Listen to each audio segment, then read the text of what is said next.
Hello, Royal History Geeks. It's Gareth here, back again with another video, but not a video about Margaret Beaufort this time. I've now finished temporarily my series on Margaret Beaufort. I did those in a row because I wanted to get these videos made during the time that we're in self-isolation or social distancing, and I had so much information on top of my head about Margaret, it was easy to create them quickly.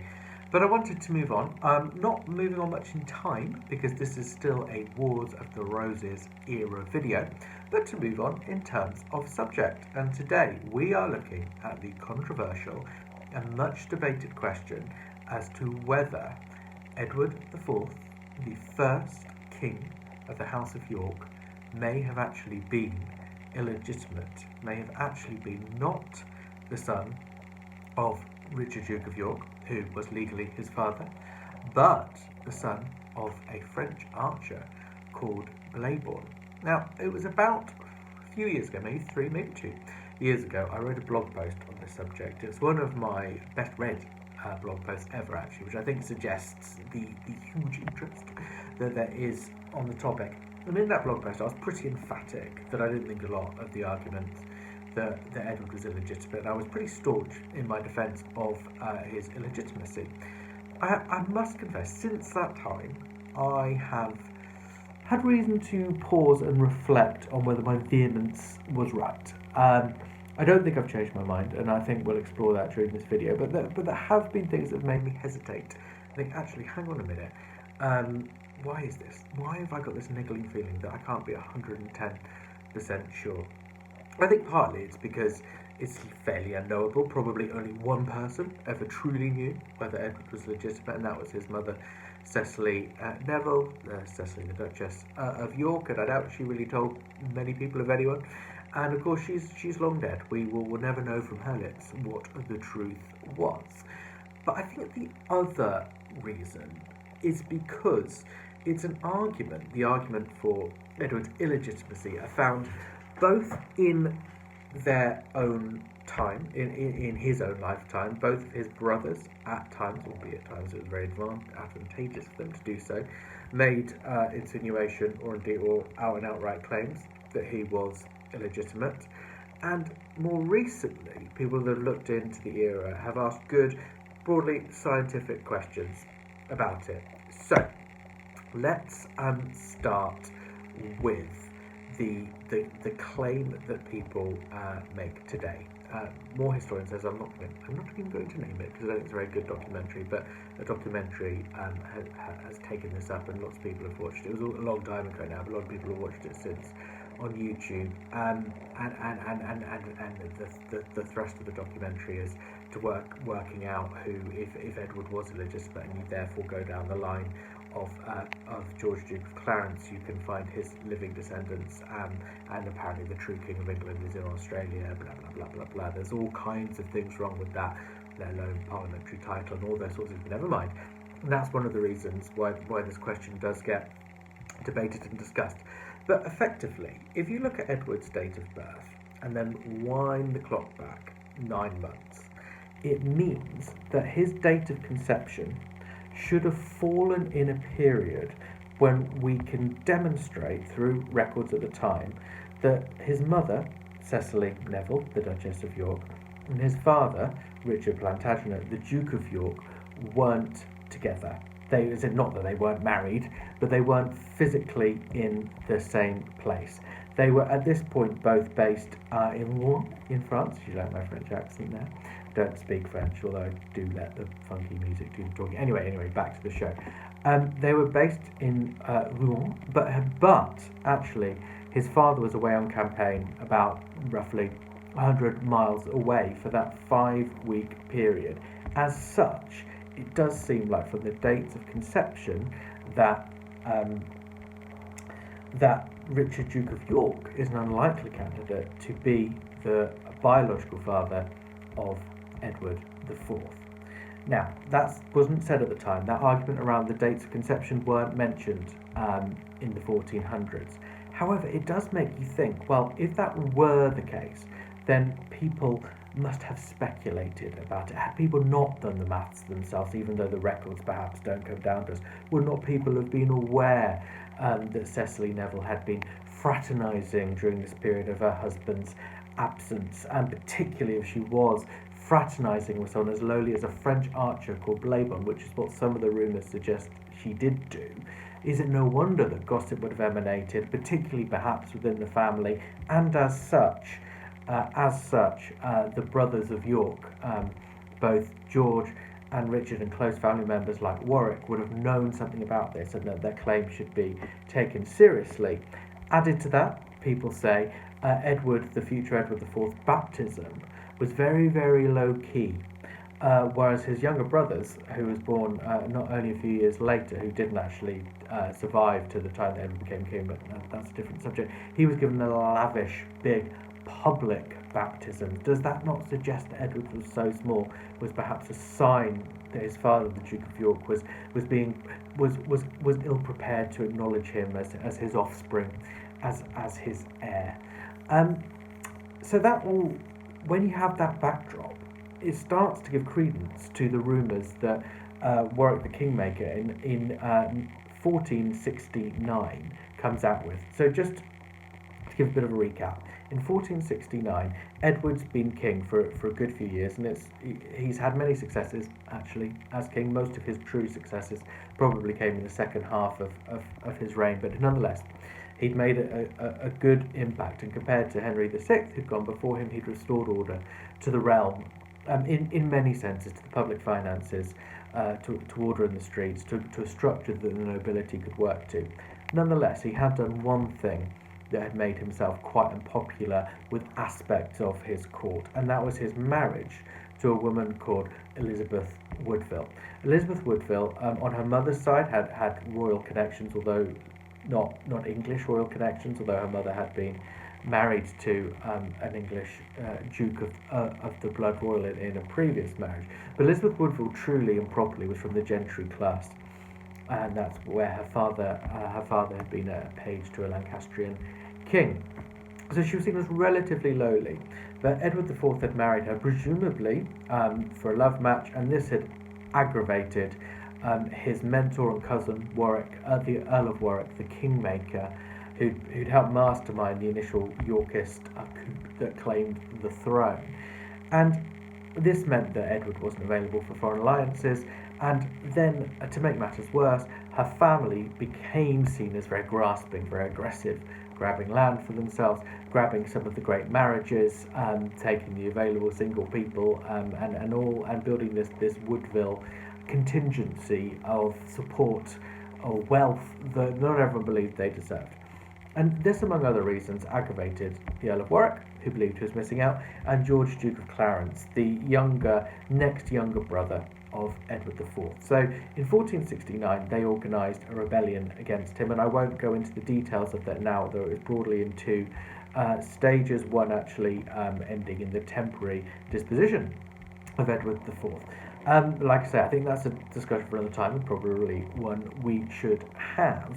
However, what's significant to this conversation is that in 1469, Warwick, the Kingmaker, starts circulating these rumours that Cecily Neville had had an affair with a French archer called Blaybon, and that Edward was not the legitimate son of Richard, Duke of York, and as such should not be King of England, but that should fall to his younger brother George, who was cap in hand with the Earl of Warwick at that time.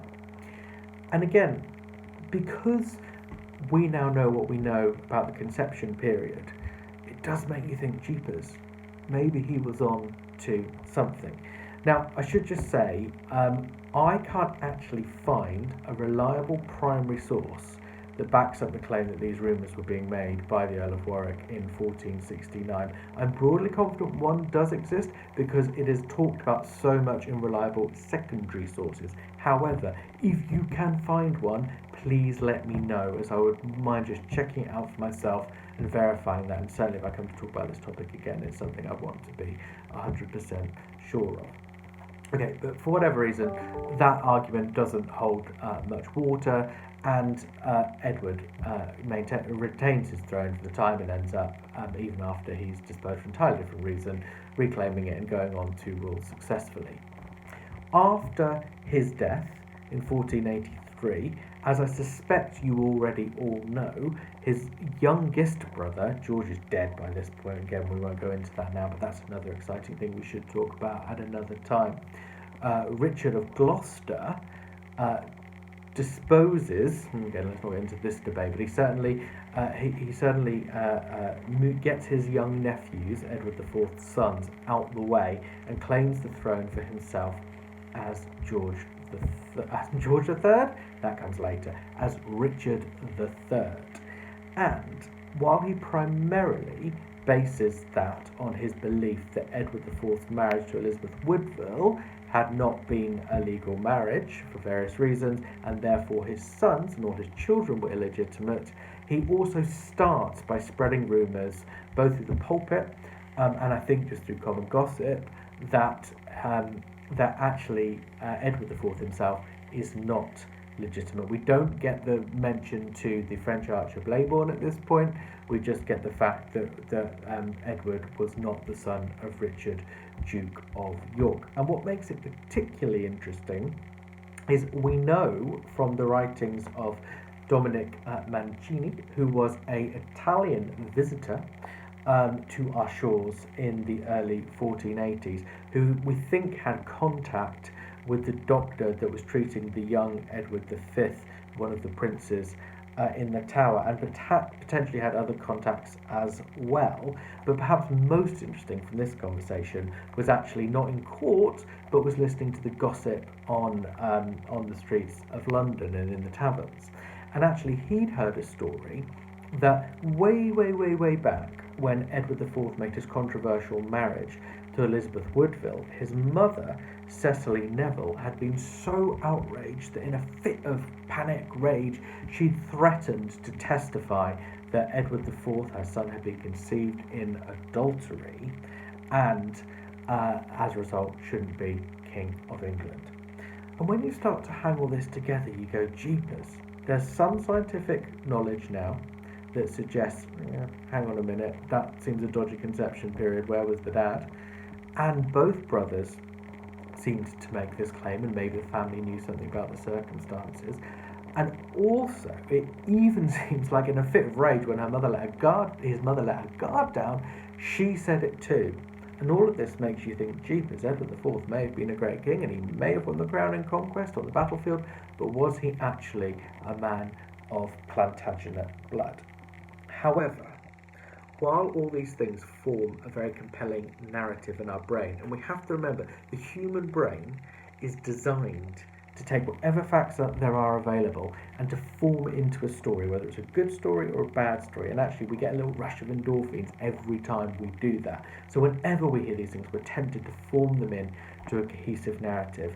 But there are a number of points that have to be considered, which I do feel, despite the fact I said I'm probably less emphatic in my dismissal of this narrative than I have been, I think still the most logical conclusion is that these facts should be disregarded, and as such it is right to assume that Edward IV is the legitimate son of Richard, Duke of York. So let's start to go through these one by one, shall we? So first of all, the whole conception period. I think, and I don't claim to be any expert whatsoever on this period, although all of you that are listening to this that have given birth to your own children will probably have some sympathy with it, which is that actually the period of pregnancy can vary.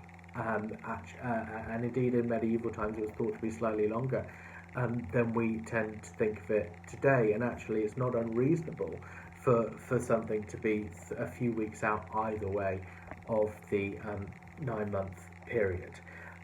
It's also worth mentioning that we don't truly know that Richard, Duke of York and Cecily Neville weren't together at any point during those 5 weeks.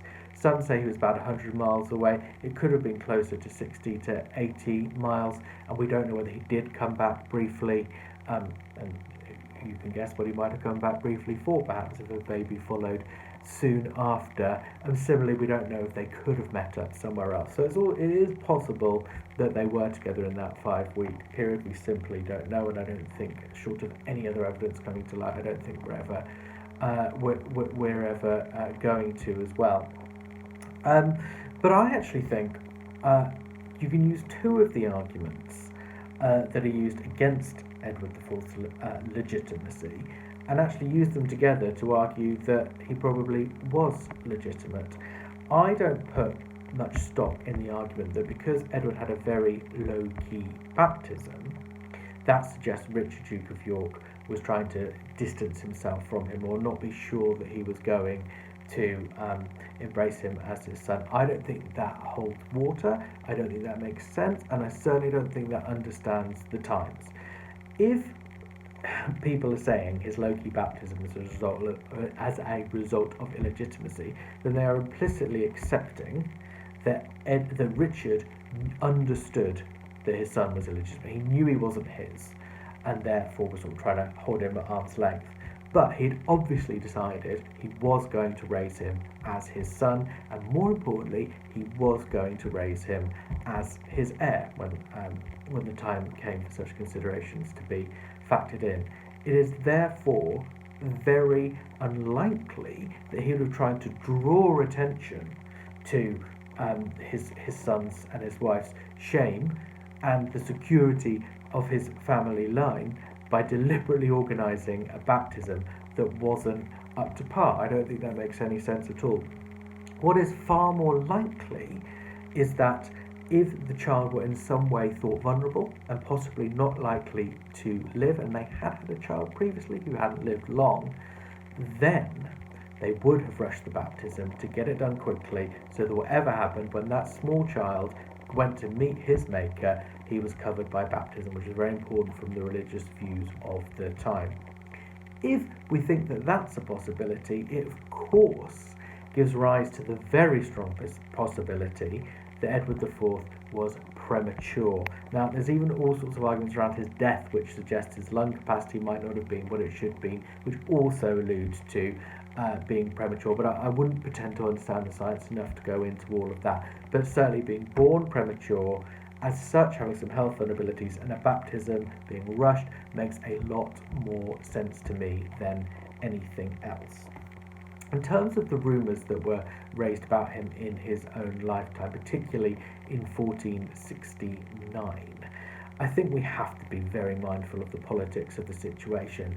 At this point, the grade A for Warwick the Kingmaker, the man behind these rumours, was to get rid of Edward IV and to place George, his brother, on the throne, which is exactly what would have happened if people had accepted these rumours. There's very, very good evidence that I've uncovered, and I must say this is a point I've come across only recently, and I want to express my gratitude to Trish Williams, who wrote a blog post pointing out this information, which I didn't hitherto know, which is that Cecily Neville, if she had had this affair with this archer, she was staying in Rouen. She was staying in what was effectively a military fortress. A French archer would not have been able to get through to the most senior lady of the premises very easily. It would have been known, it would have been talked about, it would have been remarked upon. And now Warwick might say, well, of course, and that's how I found out about it, and that's how I've heard these things, which I now tell you. However, also in France with the Duke of York were people that would also have heard this rumour, were the Earl of Oxford and the Earl of Wiltshire. Both of these men were dead by 1469, so quite convenient for Warwick. They weren't there to dispel it. However, they had been fierce Lancastrians in the early stages of the Wars of the Roses. They had fought against the House of York, and one of them, the Earl of Wiltshire, had even been accused by Richard, Duke of York, as being the true father of Edward of Lancaster, Edward the Prince of Wales, who the Yorkists were trying to discredit his legitimacy to get him out of the way. If the Earl of Oxford, and particularly the Earl of Wiltshire, had known about these rumours about Edward IV and Cecily Neville's adultery, given the Earl of Wiltshire was being accused of the same thing, it's inconceivable that he wouldn't have struck back and said, "What? Here we go at me." Well, let's talk a little bit about your champion. Let's talk a little bit about Richard, Duke of York's heir, because not only is that going to humiliate you, it's going to undermine the whole cause of York, and we're fighting for Lancaster, so that's what we want to see. So I think we can be fairly confident that we don't need to give too much credence to the rumours that were created in 1469. However, what about what in 1483 Cecily Neville is recorded to have said when she had heard that her son had married all those years before Elizabeth Woodville, and she says, she doesn't mention, there's no mention of the French archer at this stage, but just that her son was conceived in adultery. The problem is, like I say, Mancini, here he is.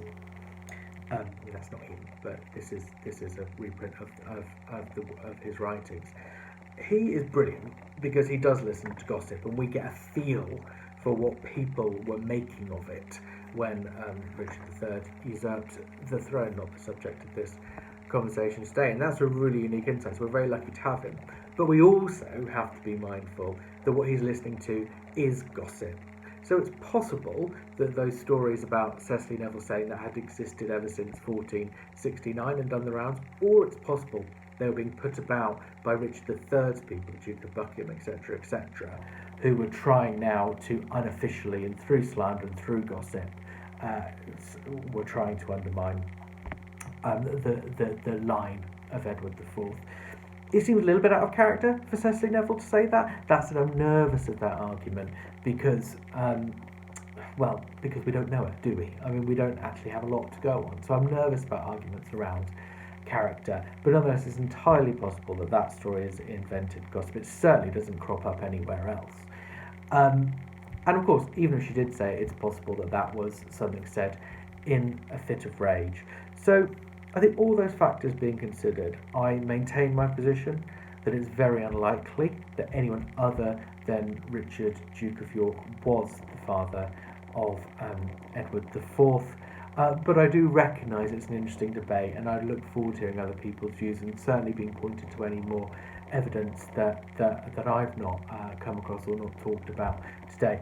One quick thing, even if Edward IV wasn't the natural son of Richard, Duke of York, that still doesn't mean Richard of Gloucester, who became Richard III, was right to seize the throne. Let's be clear. To start with, Edward had won the crown on the battlefield, albeit through a dynastic claim. But also, had Edward's line expired, then of course it would be the line of George, Duke of Clarence. So both Edward and Margaret Pole, as she became, but Edward and Margaret of Clarence would have had a much better claim, or a better claim, than Richard, albeit they were children at the time. So I would say, even if I'm wrong about Edward IV, that's probably still not an argument of comfort to Ricardians. Thank you for listening, really appreciate it. It's been another long one, but I hope you don't mind. Leave me some comments, let's have a discussion. Look forward to hearing from you soon and seeing you again very soon as well.